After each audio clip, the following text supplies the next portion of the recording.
வணக்கம் கும்பராசி நண்பர்களே. ராசியின் 9ஆம் இடத்துக்குள்ளர இன்னைக்கு சந்திர பகவான் இருக்கிறார். 6ஆம் இடத்துக்காரர். 2, 6, 10 அப்படிங்கிறது பணபரஸ்தானம் சொல்லுவோம். 1, 5, 9ங்கிறது திரிகோணஸ்தானம் சொல்லுவோம்.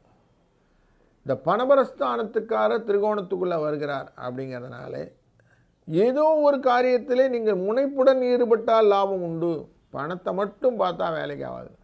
உங்களுக்கான ரெகக்னிஷனை க்ரியேட் பண்ணணும். ஐடென்டிட்டி அப்படின்வோம். அது கொஞ்சம் எக்ஸ்ப்ளோர் பண்ணிவிடும். அது நார்மலாக நம்ம வியாபார நுணுக்கங்கள் சொல்லுவோம், பிராண்டிங் அப்படின்னு சொல்லுவாங்க. அதுக்காக கொஞ்சம் செலவு பண்ணுவாங்க. தொழிலிலே வியாபாரத்திலே லாபத்துக்காக செலவு பண்ணது, பிராண்டிங்காக செலவு பண்ணதுன்னு. இன்றைக்கி பிராண்டிங் டே. உங்களை நீங்கள் இதுதான் நீங்கள் ஃபிக்ஸ் பண்ணக்கூடிய டே இன்றைக்கி. அதனால் உங்களை நீங்கள் பிராண்ட் பண்ணிக்கோங்க. சில சிக்கல்கள் இதனால் வரும். அதெல்லாம் களைவதற்கு 6, 2 என்ற அதிர்ஷ்ட எண்ணை பயன்படுத்துங்கள். உங்கள் சிக்கல் எல்லாம் தீர்ந்து நல்ல முன்னேற்றங்கள் கிடைக்கக்கூடிய நாளாக அமையட்டும். வாழ்க வளத்துடன்.